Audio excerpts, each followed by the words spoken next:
చేతిలో పెట్టి అన్నకు ఏమి తీరదైనా చెప్పినారు మనం ఈ కోతివి నాయన మన బాధలు మన కష్టాలు చూడడానికి మనకు తల్లి లేకపోయాను తల్లి లేకపోయాను మన బతుకు ఎద్దమైపోయాను అన్నయ్య అయినా కానీ అమ్మ సరిపోయి బాపను లేడా బాబు సరిపోయి అమ్మను లేపాయనే చెల్లెలా కట్టుకున్నా గుడిసి కాలిపాయే అమ్మ సరిపాయే బాబు సరిపాయే చెల్లెలా నేను పిల్లవాడును చెల్లెలా నా ఎంత కొట్టినా 50 కొంచెపడి నా బుద్ధి లేదు చెల్లెలా నేను బాగా కాడికి వెళ్ళిపోయి బావని బతికాడుకుంటా బాగా కాలు మొక్కుతాని అయ్యో బావాని గోందారాను ఓ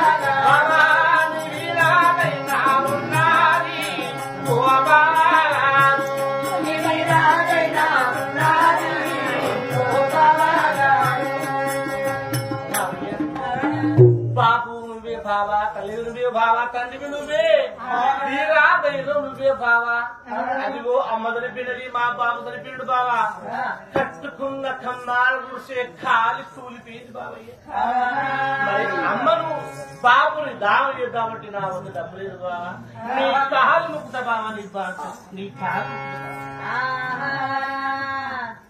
నేను ఒకటనుకోని వస్తే మరి ఒకటి జరిగాను సర్వేశ్వర ఏము నేరము చేయని అత్తమామ చనిపావిని వాళ్ళు కట్టుకున్న తాటికమ్మల గుడిసె కాలి బూడిదైపాయి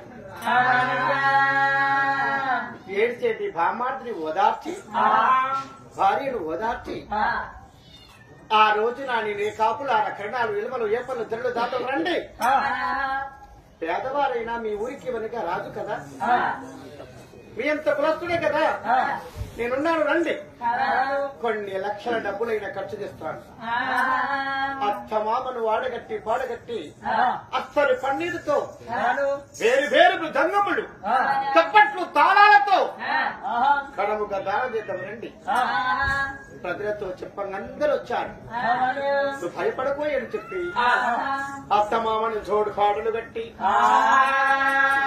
పఠాడ పాడ లేపుకొని గంగా నది ఒడ్డుకొచ్చి కాష్టాల గిడ్డకైనా అత్తని మామని కాష్టదానం చేశాడు గంగరేవుడు తానమాడి మా మామాడిని భార్యను వచ్చిన సంఘాన్ని తీసుకొని మా ఇంటికి వచ్చారు మా ఇంటికి వచ్చిన పిమ్మట వాళ్ళ ఇల్లు ఎలా ఉన్నది కారు పూర్తయిపోయింది కదా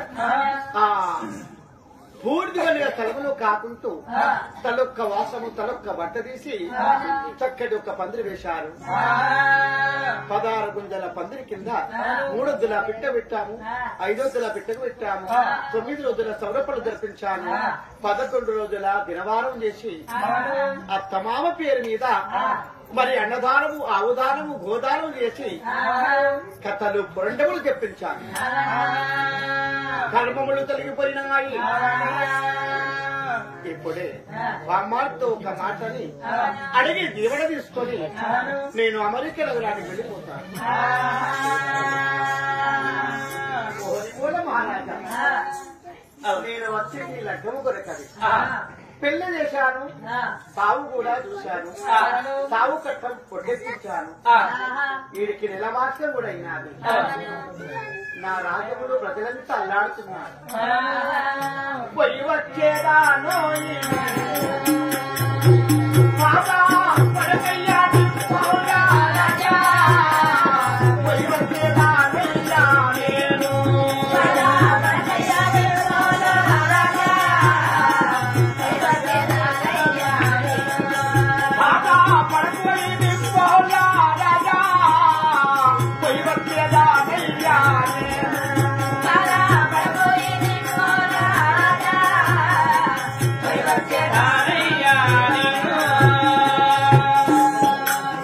నువ్వు బాధపడ్డా నీ తల్లి తండ్రి లేచి వచ్చి నీతో మాట్లాడతారా?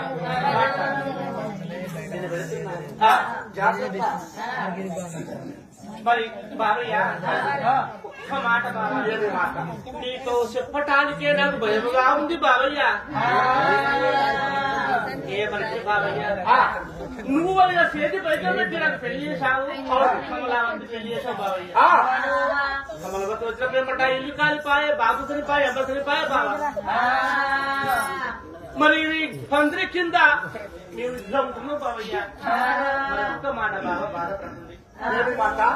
కమలావతి తోడు కలిసి ఉంటేను ఈ రాబోయే కాలంలో నాకేం దొరుకును బాబా, నీకేం దొరుకును, చెల్లికేం దొరుకును బాబా. ఆ అమ్మాయి నాకు వద్దు, దాన్ని పుట్టినానికి వెళ్ళగొట్టండి బాబా. ఇదే మాట బాబా. అలాంటి మాట నీ నోటి రాకూడదు. అలా తల్లి తండ్రి చనిపోయినారు, ఈ అమ్మాయి కాలు మంచిది కాదు కావచ్చు బాబా అని బాధపడుతున్నా.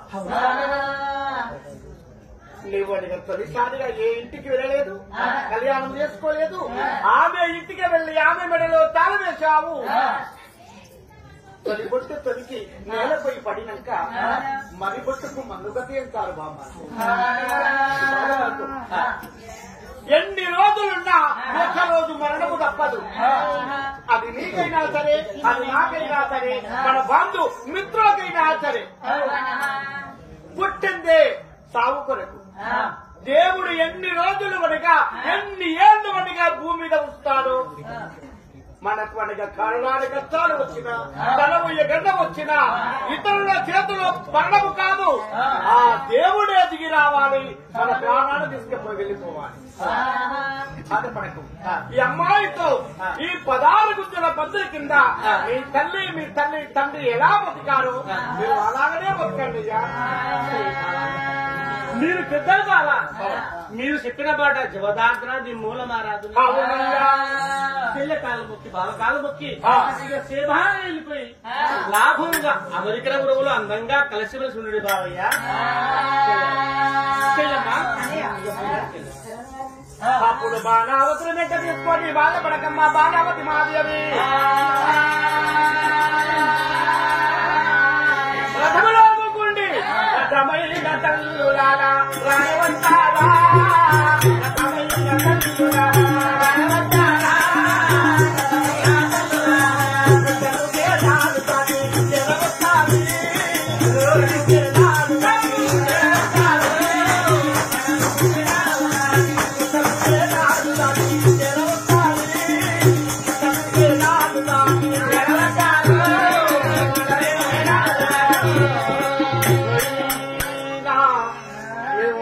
పట్టణం చేరుకొని బాణావతి మా తల్లి చనిపాయి, మా తండ్రి చనిపాయి, నువ్వు బాధపడబోకమ్మా. ఎన్ని రోజులున్నా ఒక్క రోజు మరణం నీ తల్లే కాదు, ప్రపంచంలో ఉన్న వారికి మరణము తప్పదు. దేవుడు ఎన్ని రోజులు మనకు ఎన్ని సంవత్సరములు అని గెలువెడతాడు, ఆ గెలువు ప్రకారంగా మన ప్రాణం పోదమ్మా.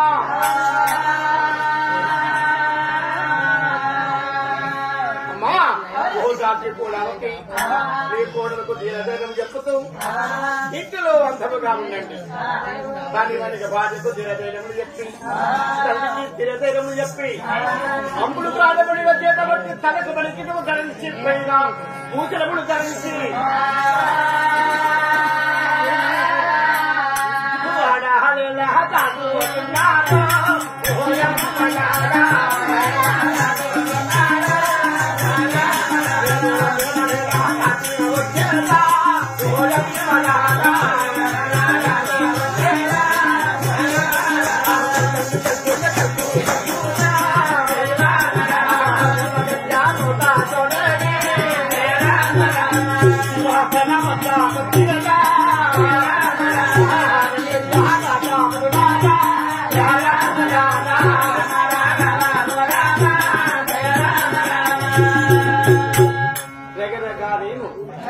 శివాశ్రమతను చేరుకొని ధర్మపీఠ మీద కూర్చుండి పేదలకు అన్నదానము, వస్త్రదానము, ఆవుదానం పంచుతూ